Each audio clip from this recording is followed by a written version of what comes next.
Hi ಎಲ್ಲರಿಗೂ ನಮಸ್ಕಾರ. ನಂದಿನಿ ಕಿಚನ್ಗೆ ಸ್ವಾಗತ. ಫ್ರೆಂಡ್ಸ್, ಇವತ್ತಿನ ತಿಂಡಿಗೆ ನಾನು ಹತ್ತಿಯಂತೆ ಮೃದುವಾಗಿ ಇರುವಂತಹ ಇಡ್ಲಿಯನ್ನು ಹೇಗೆ ತಯಾರಿಸುವುದು ಅಂತ ತೋರಿಸ್ಕೊಡ್ತೇನೆ. ವಿಡಿಯೋನ ಸ್ಕಿಪ್ ಮಾಡದೆ ಪೂರ್ತಿಯಾಗಿ ನೋಡಿ, ಅರ್ಥ ಆಗುತ್ತೆ. ಮೊದಲಿಗೆ ನಾನು ಇಡ್ಲಿ ಬ್ಯಾಟರ್ನ ಹೇಗೆ ಮಾಡ್ಕೊಳ್ಳೋದು ಅಂತ ತೋರಿಸ್ಕೊಡ್ತೀನಿ. ನಾನಿಲ್ಲಿ 1 ಗ್ಲಾಸ್ ಉದ್ದಿನಬೇಳೆಯನ್ನು ಒಂದು ಬೌಲ್ಗೆ ಹಾಕ್ಕೊಳ್ತಾ ಇದ್ದೀನಿ. ಇದನ್ನು 2ರಿಂದ 3 ಬಾರಿ ಚೆನ್ನಾಗಿ ತೊಳ್ಕೊಬೇಕು. ತೊಳ್ಕೊಂಡಾದ ನಂತರ ಬೇಳೆ ಮುಳುಗುವಷ್ಟು ನಾವು ನೀರನ್ನು ಹಾಕಿ ಸುಮಾರು 4 ತಾಸುವರೆಗೆ ನಾವು ಇದನ್ನು ನೆನೆ ಹಾಕಬೇಕು.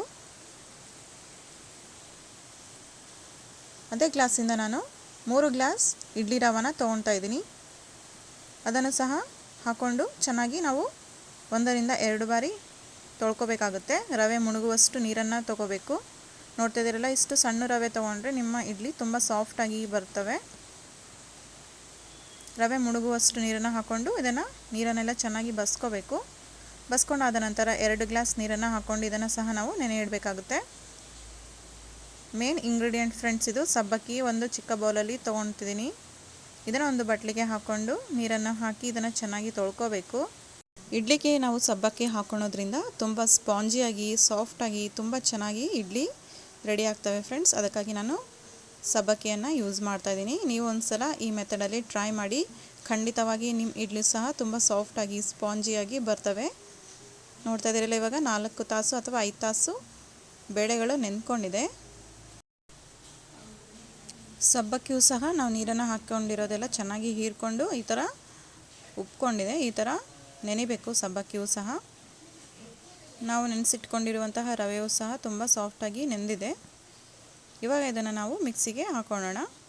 ನಾನಿಲ್ಲಿ 2 ಬ್ಯಾಚಸ್ ಆಗಿ ಮಿಕ್ಸಿ ಮಾಡ್ಕೊಳ್ತಾ ಇದ್ದೀನಿ. ಮೊದಲಿಗೆ ಸ್ವಲ್ಪ ಉದ್ದಿನಬೇಳೆನ ಹಾಕ್ಕೊಳ್ತಾ ಇದ್ದೀನಿ, ಇನ್ನು ಅರ್ಧ ಭಾಗ ಹಾಗೆ ಎತ್ತಿಟ್ಕೊಂಡಿದ್ದೀನಿ. ಸ್ವಲ್ಪ ನೀರನ್ನು ಹಾಕ್ಕೊಂಡು ಇದನ್ನು ನಾವು ಚೆನ್ನಾಗಿ ನೈಸಾಗಿ ರುಬ್ಕೋಬೇಕು. ನೋಡ್ತಾ ಇದ್ದೀರಲ್ಲ, ಈ ಹದದಲ್ಲಿ ನಾವು ರುಬ್ಕೋಬೇಕಾಗುತ್ತೆ. ಜಾಸ್ತಿ ನೀರಾಗಿ ಮಾಡ್ಕೋಬಾರ್ದು.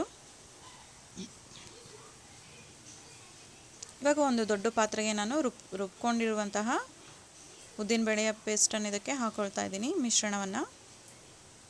ಇವಾಗ ಇನ್ನೊಂದು ಸಾರಿ ನಾನು ಬೇಳೆಗಳನ್ನು ಹಾಕ್ಕೊಂಡು ಉದ್ದಿನಬೇಳೆನ ಹಾಕ್ಕೊಂಡು ಚೆನ್ನಾಗಿ ಮಿಕ್ಸಿ ಮಾಡ್ಕೊಂಡಿದ್ದೀನಿ. ಸ್ವಲ್ಪ ನೈಸ್ ಆದ ನಂತರ ನೆನೆಸಿಟ್ಕೊಂಡಿರುವಂತಹ ಸಬ್ಬಕ್ಕಿಯನ್ನು ಹಾಕ್ಕೊಂಡು 1-2 ಸುತ್ತು ನಾವು ರುಬ್ಕೊಂಡ್ರೆ ಸಾಕು.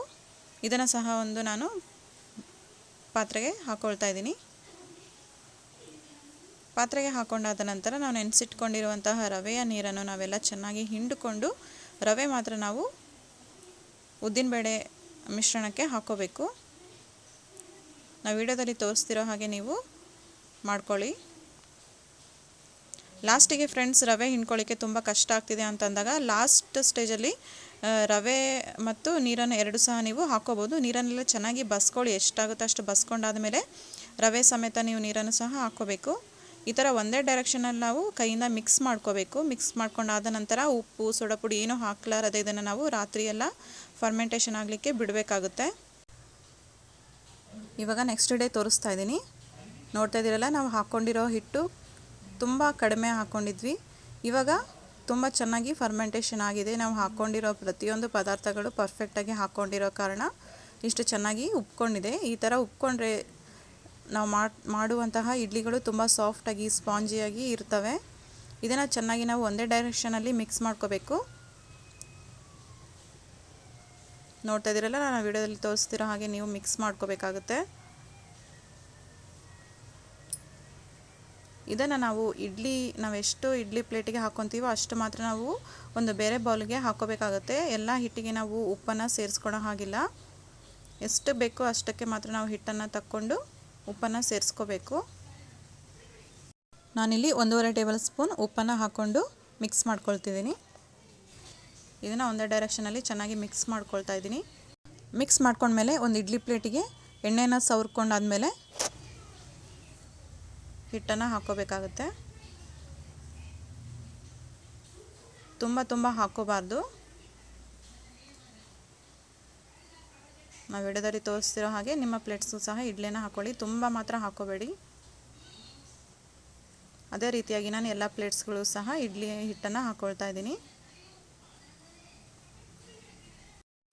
ಇವಾಗ ಇಡ್ಲಿ ಪ್ಲೇಟ್ಸ್ಗಳನ್ನೆಲ್ಲ ನಾವು ಒಂದು ಸ್ಟ್ಯಾಂಡಿಗೆ ಹಾಕ್ಕೊಂಡು ಕುಕ್ಕರಲ್ಲಿ ಬೇಯಿಸ್ಕೊಳ್ತೀನಿ ನಾನು. ನಿಮ್ಮ ಹತ್ರ ಯಾವ ಇಡ್ಲಿ ಪಾತ್ರೆ ಇದೆ ಅದರಲ್ಲಿ ನೀವು ಬೇಯಿಸ್ಕೋಬೋದು. ಇವಾಗ ಲಿಡ್ಡನ್ನು ಕ್ಲೋಸ್ ಮಾಡಿ ವಿಸಿಲ್ ಹಾಕಲಾರ್ದೆ ನಾವು ಒಂದು ಗ್ಲಾಸನ್ನು ಇಟ್ಕೊಂಡು 15 ನಿಮಿಷ ನಾವು ಮೀಡಿಯಮ್ ಫ್ಲೇಮಲ್ಲಿ ಬೇಯಿಸ್ಕೋಬೇಕಾಗುತ್ತೆ. ಬೇಯಿಸ್ಕೊಂಡಾದ ನಂತರ ಒಲೆನ ಆಫ್ ಮಾಡಿಕೊಂಡು 10 ನಿಮಿಷ ನಾವು ಇದನ್ನು ತಣ್ಣಗಾಗಲು ಬಿಡಬೇಕು. ತಣ್ಣಗಾದ ನಂತರ ನಾನು ಇವಾಗ ಲಿಡ್ಡನ್ನು ಓಪನ್ ಮಾಡಿ ತೋರಿಸ್ತಾ ಇದ್ದೀನಿ. ನೋಡ್ತಾ ಇದ್ರಲ್ಲ ಎಷ್ಟು ಸಾಫ್ಟಾಗಿ ಬಂದಿದೆ ಅಂತ. ಈ ಮೆಥಡಲ್ಲಿ ನೀವು ಒಂದ್ಸಲ ಟ್ರೈ ಮಾಡಿ. ಇವಾಗ ಇಡ್ಲಿಗಳನ್ನೆಲ್ಲ ನಾವು ನಿಧಾನವಾಗಿ ತಕ್ಕೋಬೇಕು. ತಕ್ಕೊಂಡು ಒಂದು ಪಾತ್ರೆಗೆ ಹಾಕ್ಕೊಳ್ತಾ ಇದ್ದೀನಿ. ಈ ವಿಡಿಯೋ ನಿಮಗೆ ಇಷ್ಟ ಆದರೆ ಒಂದು ಲೈಕ್ ಮಾಡಿ ಫ್ರೆಂಡ್ಸ್. ನೋಡಿ ನಾನು ಮುರಿದು ಸಹ ತೋರಿಸ್ತಾ ಇದ್ದೀನಿ ಎಷ್ಟು ಈಸಿಯಾಗಿ ಮುರಿತಾ ಇದ್ದಾವೆ ಅಂತ. ತುಂಬ ಸಾಫ್ಟಾಗಿ ಸಹ ಇರುತ್ತೆ. ನೀವು ಒಂದ್ಸಲ ಟ್ರೈ ಮಾಡಿ. ಟ್ರೈ ಮಾಡಿದ ಮೇಲೆ ಹೇಗೆ ಬಂತು ಅಂತ ನಮಗೆ ಫೀಡ್ಬ್ಯಾಕ್ ಕೊಡಿ. ಯಾರೆಲ್ಲ ಹೊಸದಾಗಿ ನೋಡ್ತಿದ್ದೀರಾ ಚಾನಲನ್ನು ಸಬ್ಸ್ಕ್ರೈಬ್ ಮಾಡ್ಕೊಳ್ಳಿ. Thank you for watching.